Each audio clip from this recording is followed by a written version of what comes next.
as I mentioned, the dipole, as you see here, only for this X dipole is only good for vertical lines, because vertical line will go this way, and horizontal line will go this way. Okay? So go down all the way to 90s. Dipole still much better, but once the whole things move away out of the projection lens, then the first order disappeared. So both of them cannot form images, and then so for 80s, both of them does not work. So still, the rule of thumb that you should know is that what we usually use is conventional annular quasar, sequat, and dipole. Yeah, and the center is for low frequency, mean low resolution, and the edge is for high resolution, and the highest resolution usually is for the dipole illumination. And but if we have both high resolution and low resolution one, sometimes we need both edge and the center. And for the vertical pair is an X dipole. Vertical pair means a Y dipole, sorry. Vertical pair Y dipole, so it is a horizontal lines. And horizontal pair is for vertical lines. So when we see the common process window, that means we need to have edge, and sometimes not so close to edge is a low sigma area. So that you will have a common process window. So that's why last time I talked about flex ray. They will try to consider the common process window. So both have a high sigma and low sigma, and that's an advanced tool, SML tool, that will give you the flexibility to have both of these.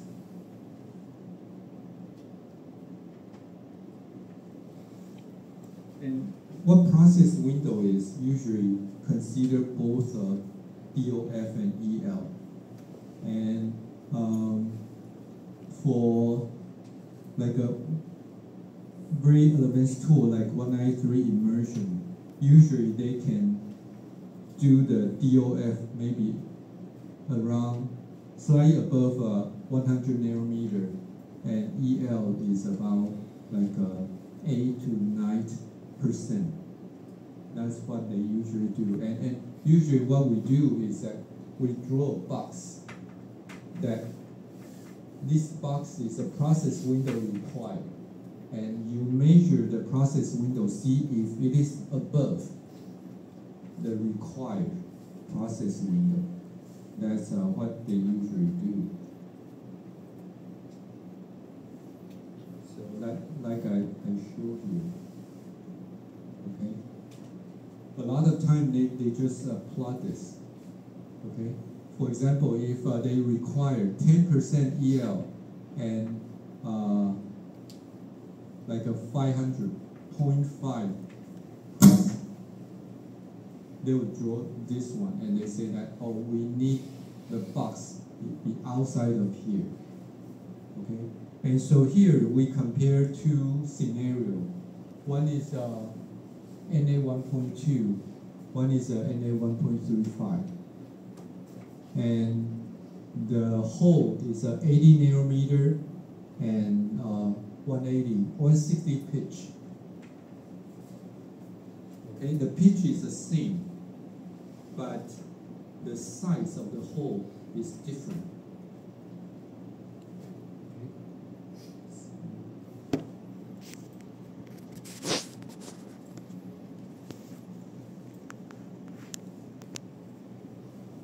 Okay.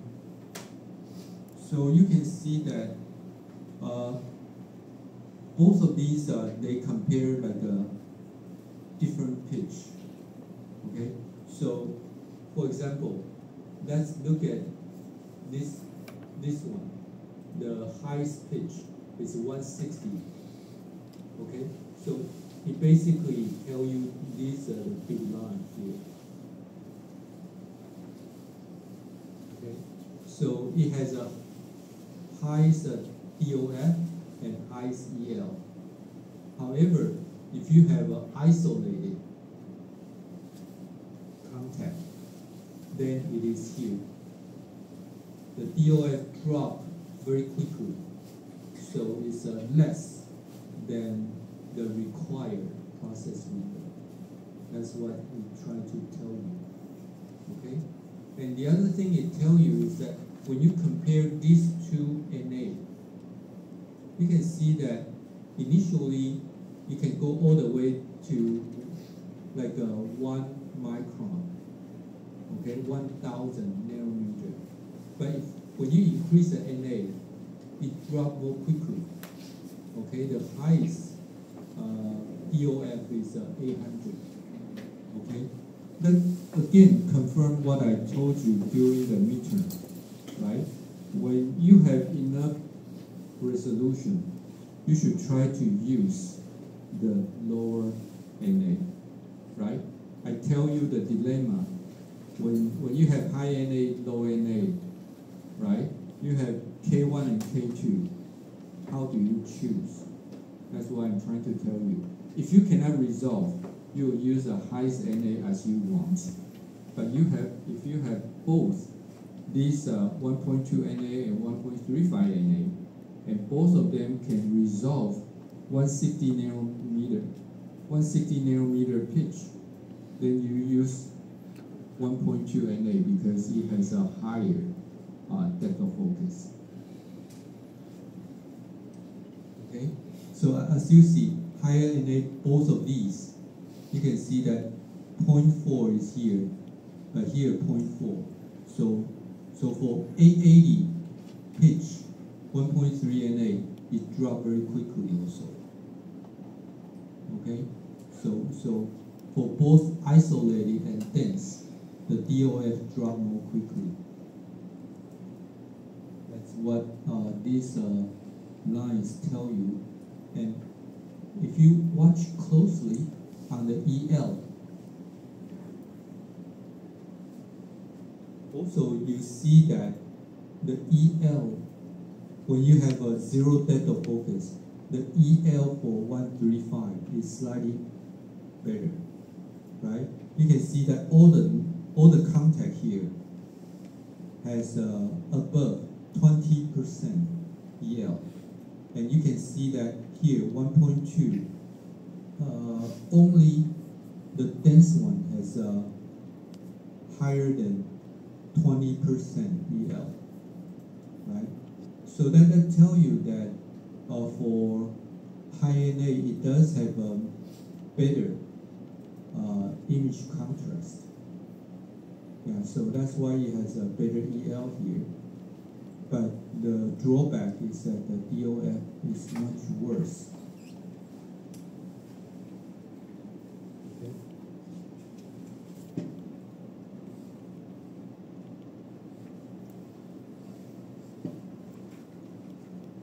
Okay. So that's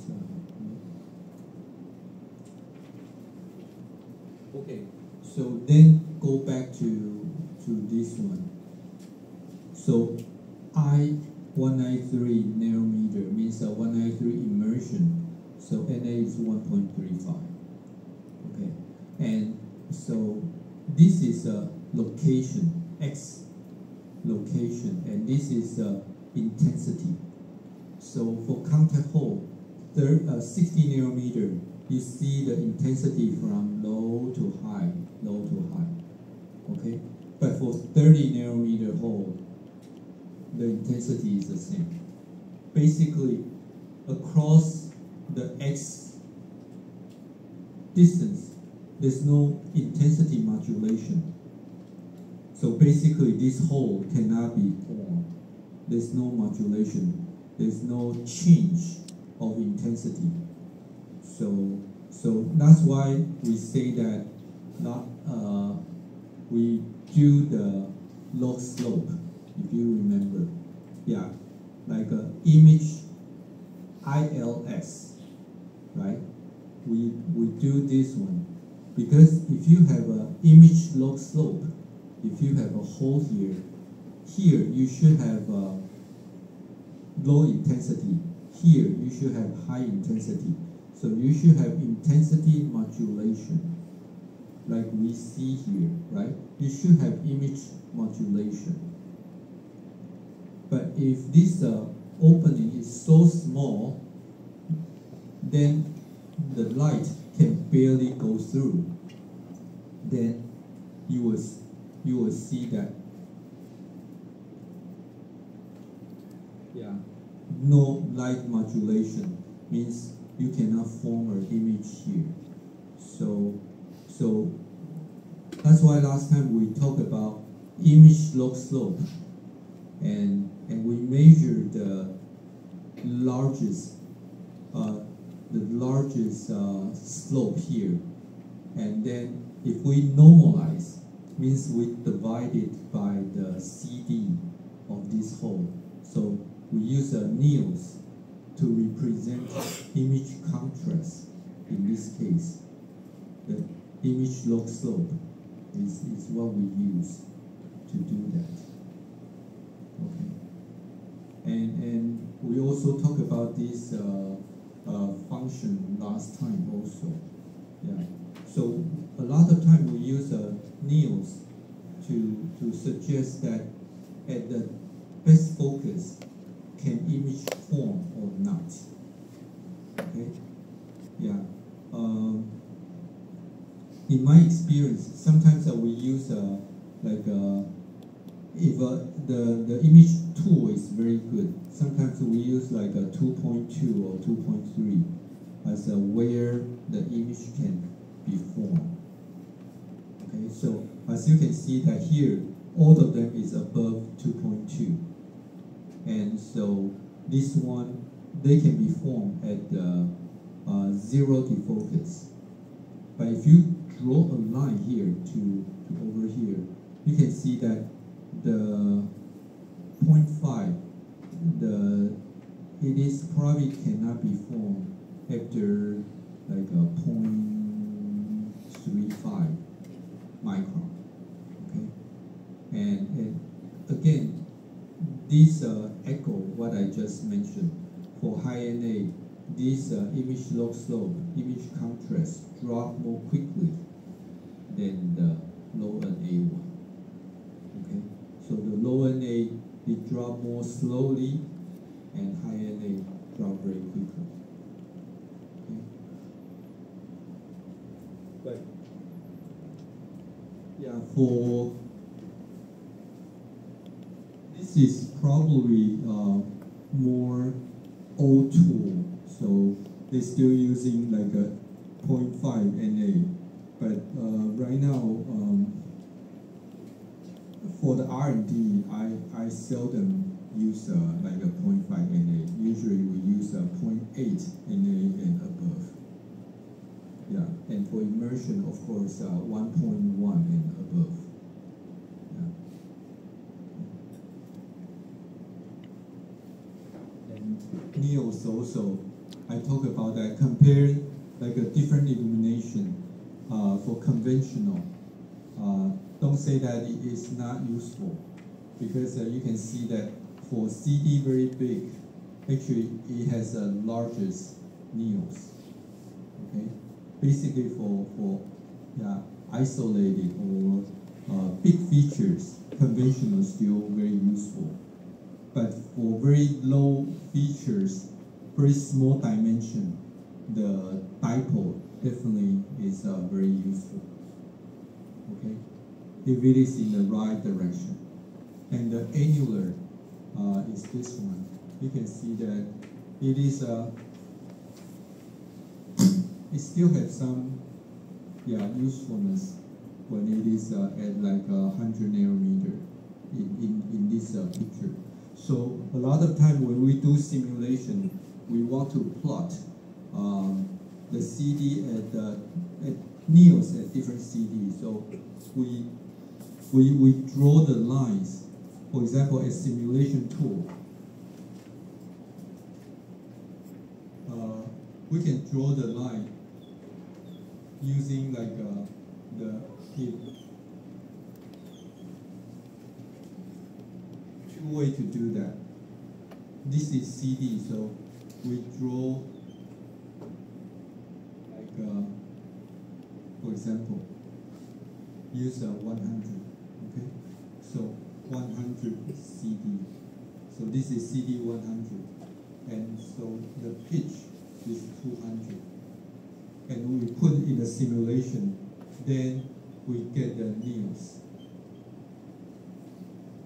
And second one, we draw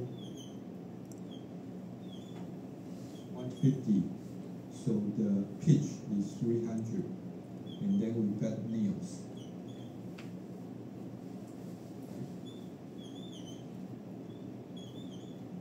And then we have 200, the pitch is 400, we get neos. So then you can plot CD neos. So 100, you get one point. 150, you got another point. 200, you got another point. And first, maybe you use a annular. Then you draw all the points across a different CD. And then you change illumination to dipole.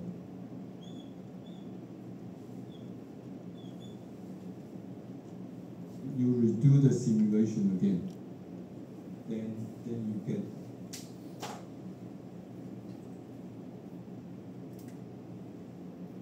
different curve.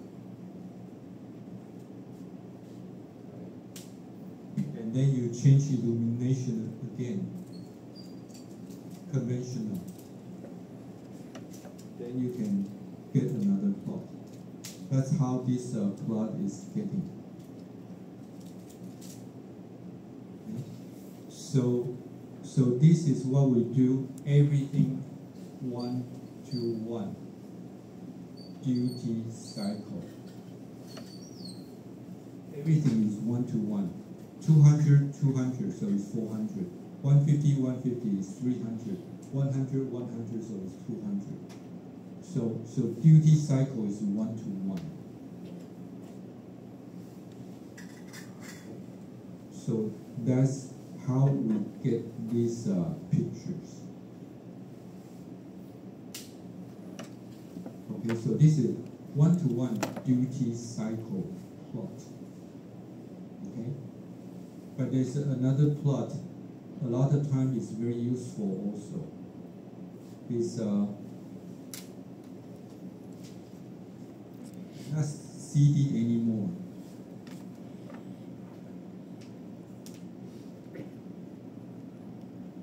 It's by pitch. Okay, what does that mean? So, for example, let me assume the CD is 45. Now everything, the CD is 45.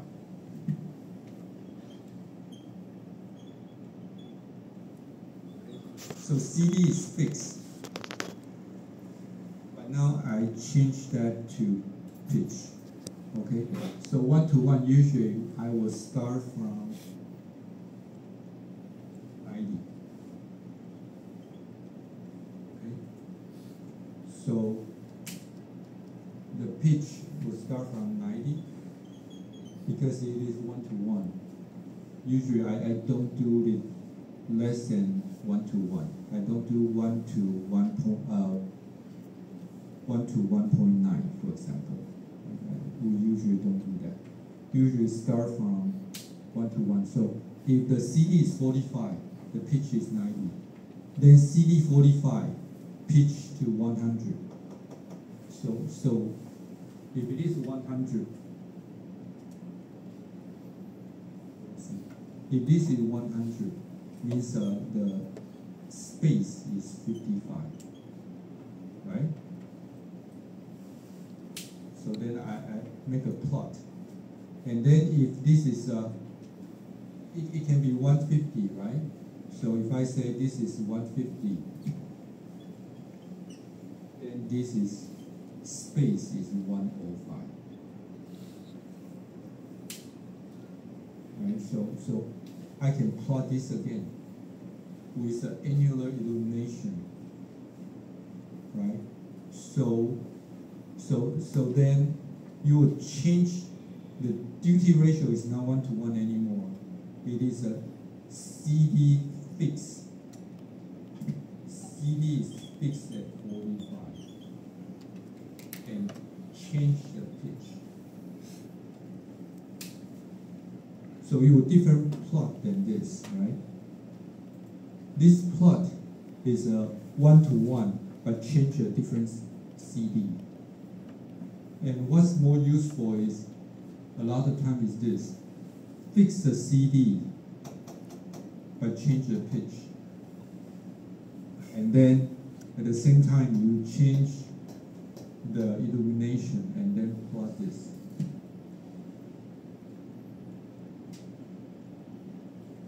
And find out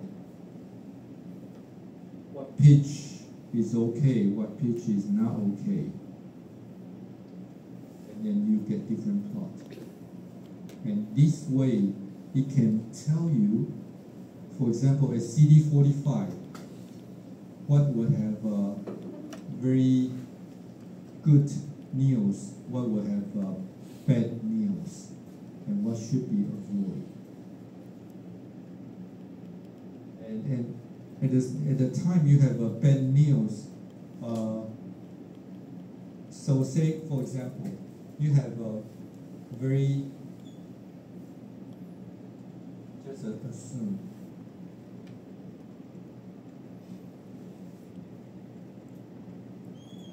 that you have dropped at 150 nanometer. Then we call this forbidden pitch.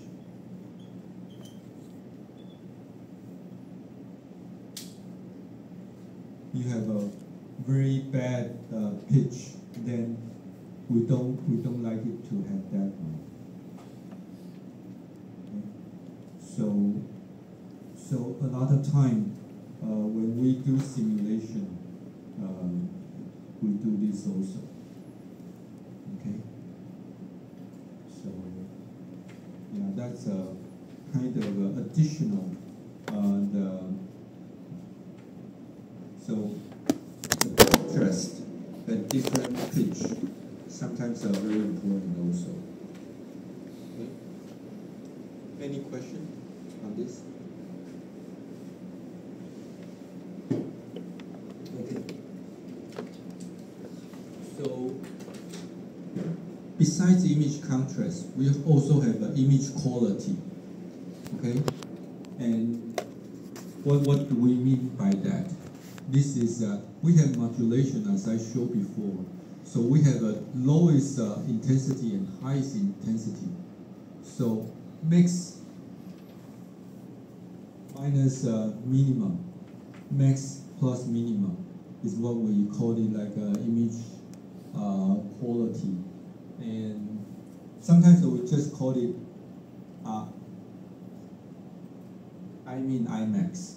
Yeah, because this is IMIN, this is IMAX. We call this IMAX contrast. Yeah, and as you can see that if this one is almost the same as this one, then this is 0. So the lowest one is a 0, and the highest one is 1. If this is 0, IMIN is 0, then this divided by this is 1. So IMIN IMAX is a value between 0 and 1.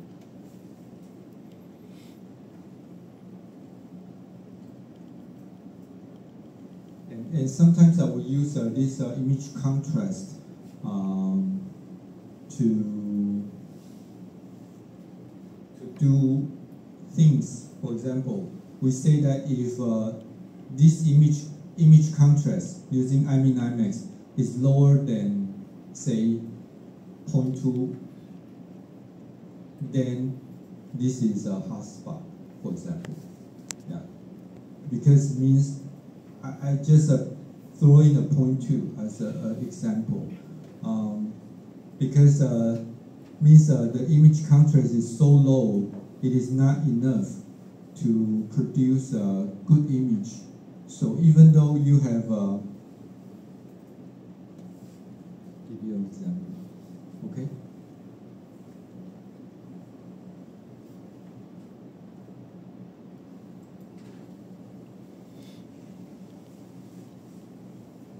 So this one is okay, but a lot of time it's almost bridging, and then you measure, do the simulation, find out that the high and low, the image contrast is low, and then we a lot of time need to put a threshold, 0.2 or 0.25. If it is below that, we say that's a hotspot. Okay, but that's not this picture is about. Okay, this picture basically, I just want to tell you this imaging is for immersion. Okay, and just want to tell you that use a polarized light, and then we have compared like 3 different illumination, right? One is annular, and one is like a C-quad.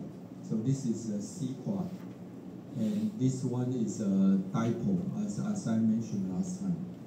And this yellow color means the polarization, and this one we call it XY polarization, because it only have X and Y direction. And you can see that 可以帮我把那个 light 关掉，前面的 okay, so probably better this way. You can see that especially the K, I mean, you can see that even this is 50, the feature is bigger. This is a 42. The K1 is lower, and this K1 is larger. But you can see that the light roughness is much worse. Yeah. So the image contrast, IMIN IMAX, you can see that this one probably is less than this one, and you can see LER is much worse, as I mentioned in the midterm. Yeah, a lot of time you need to change the illumination or change your NA in order to improve the image contrast. You can see the sigma here use a higher 0.98. Here the use a 0.94. So this is go to use a very edge. Yeah, very edge. So 0.98 is this one, 0.89 is a sigma in. Okay, and dipole X 35. So opening angle is a 35 degree. Okay. And here C quad 30, so means the opening angle is a 30 degree. So this is just compared with tuning the sigma in and out, tuning the illumination. We can minimize the image contrast and also improve the DOF. Yeah. You can see the DOF change from 400 all the way to 950. Okay.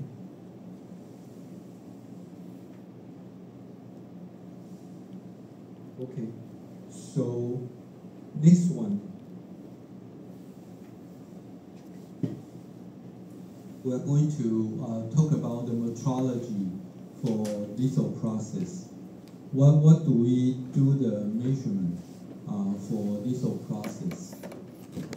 So one is a CD, right? CD pitch, using the SEM and OCD. And second one is wafer defect inspection. So we can detect the defects and find out their location on that one. So the inspection tool. And third one is overlay. So means this layer, how does it overlay with a previous layer? And usually we use optical. Yeah. For wafer inspection, sometimes we use both, either optical or electrical, E-beam, electrical, E-beam or optical, and overlay usually optical. And CD, OCD means optical CD measurement, and SEM use E-beam also. And we need to measure the thickness. Usually it is especially for photoresist thickness and dielectric metal, and this is usually for thin film parts. They need to measure the, for example, SiO2, oxide, nitride, or using to measure the metal like copper or tungsten film thickness. And also we need to do the mass inspection.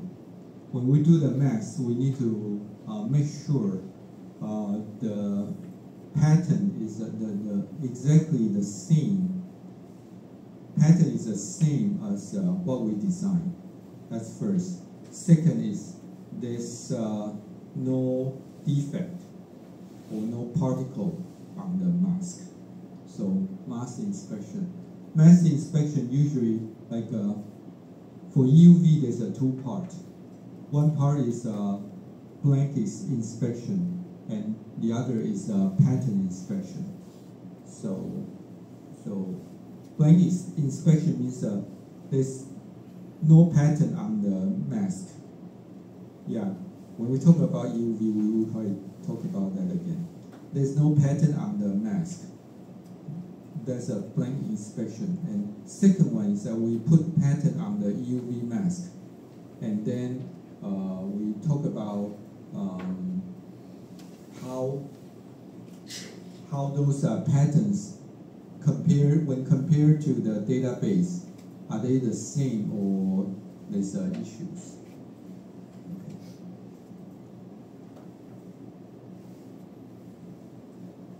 Okay. So this is an image that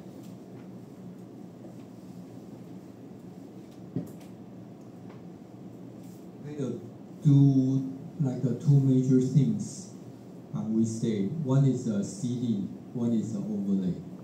Okay, so this is just kind of the E-beam image at a slight angle and tell you why measuring those, or what does it mean. Okay, as I say, pitch is from center of the line to the other line. So this is the pitch. From edge to edge, or from center to center. So this is the pitch. And the critical dimension is the line width or the space width. So critical dimension can be two things, depending on what you try to measure, right? Here, for example, this is metal 2, so the CD of metal 2 is this, right? And this is, so this is metal 1. Metal 1, this is tungsten. So tungsten metal 1, so the CD of metal 1 is this. The space of the metal 1 is this. So this is a critical dimension. And overlay, so we have the metal 1 and metal 2. So within here is probably VO1. So from metal 1 and metal tube via here. If overlay is okay, then this connection has no issue. But if the overlay have an issue, then 可不可以把灯打开一下？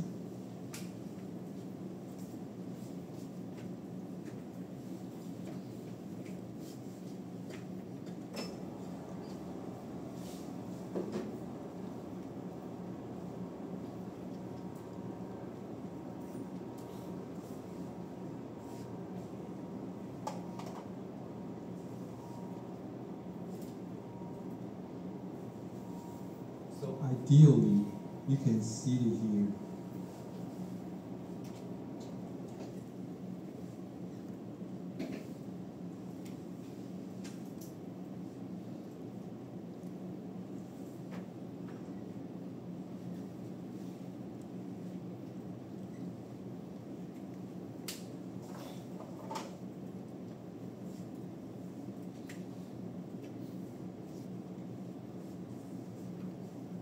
So metal 1 go here, metal 2 go there, and then there's a VO1 here. So this means everything is imperfect, right? So if we say that if it is not perfect,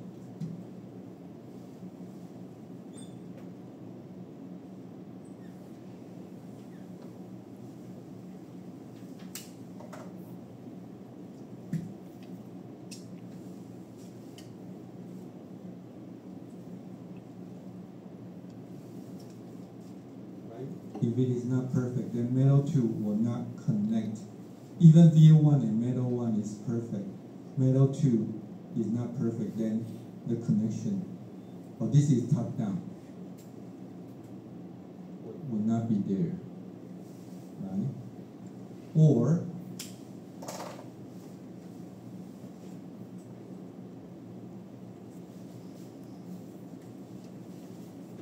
if metal 1, metal 2, okay, but then now VO1 in this.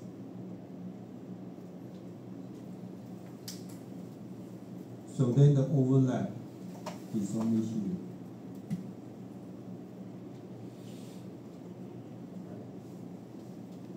Then it's marginally okay, right? Maybe that's good enough, maybe not. Of course, under exaggeration, if this is going out here, then metal 1 and metal 2 will not be connected. So then it is not okay. So overlay basically is trying to tell you what is the overlay between M1 and B1. And then next one is V1 to M2, for example. And even M1 to M2. Right? So you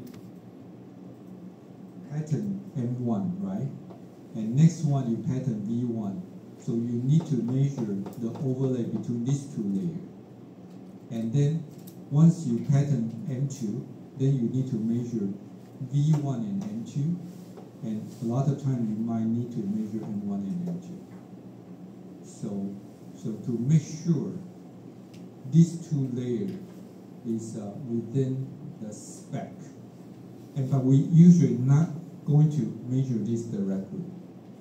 We usually on the wafer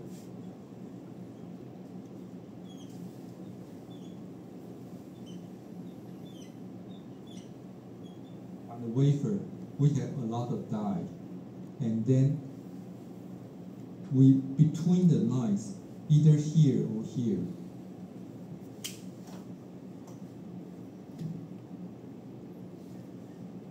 we have a metrology area or cut line. We put some pattern here to measure the CD and overlay. Just during this space, we don't usually measure direct to the die. We are afraid of damage. And so we usually put it here or put it here. Some pattern that we can measure and then forget about that. Yeah, the cut line, or yeah, we do the metrology. Yeah, that's what we usually do.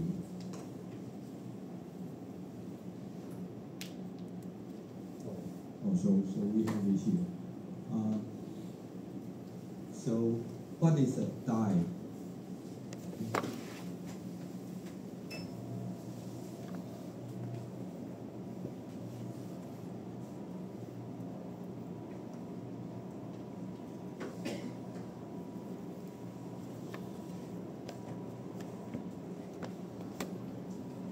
As I mentioned, those area usually is like a between.